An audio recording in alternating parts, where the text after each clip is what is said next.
Hey, this is Brian. I'm out here with Miss Millie and Oakley. Come here. And what we're going to do is leave it. These two get a little fired up together. But I was talking to, and this comes up with clients a lot, especially when there's multiple dogs. These dogs in the house, these dogs don't live together. But I do see it when I'm working them together off leash. And so you hear this from clients that if they have two dogs and they call one dog over to get affection, then the other dog comes in and they say, oh, that one's jealous. And I was having this conversation with Londa, my mentor student, the other day because it came up. And I really don't see that as a jealousy situation. I don't honestly feel dogs have that ability to feel jealous. What I see it as is a direct competition. So how do you handle that, right? So I don't want to be in competition with my dogs. And that's just like a dog that finds a bone and another dog wants to come and engage and get that bone. That is competition. How does that play out? Well, it just depends on the dogs.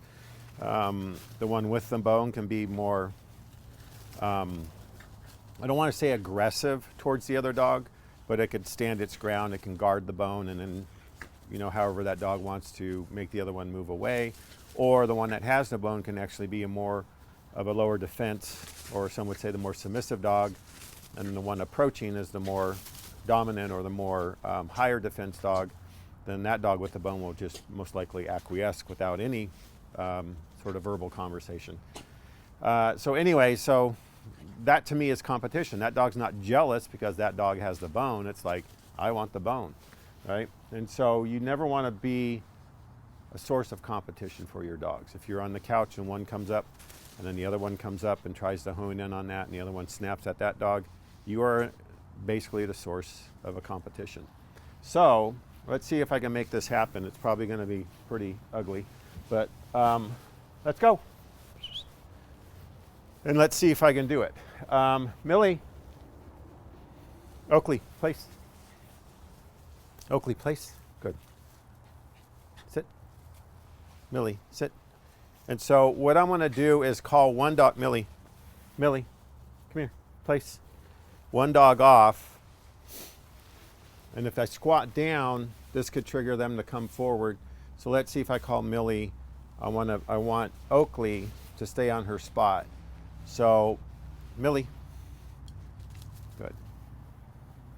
So this is, I'm pretty blown away because I haven't done this exercise with them. However, I've done a lot of stuff where they're all on place and they're ramped up and they're on place and then they're coming back down and calming down on place. Let's go, Millie, place.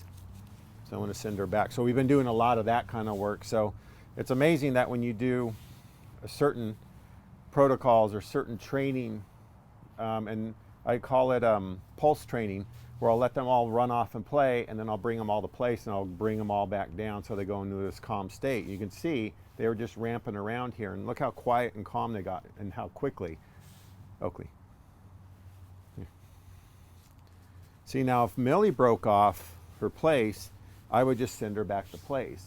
So see, I am not going to be a source of competition. I am controlling the affection, right? Place. Oakley, place. Awesome. So there you go. So if you're starting this with your dogs, you're probably going to, and you have to establish place first. And you have to get the dogs to understand what that means, that when they go on there, this is the state they go in. Like I said, I don't know if you saw them, but you can hear them running around here. And once I recall them, put them on the place, this is what the place represents. Bring it down all the way to 0, right? And so you have to establish this first in order to get this exercise to work. Now, what's going to happen is that when you call one dog, the other dog will break and come off, and you're going to have to send that one back to place. So one way you can kind of break it down for the dogs is, you can see there's leashes on the fence over there, is that you can back tie one so it can come off the place a little bit and not make it all the way here.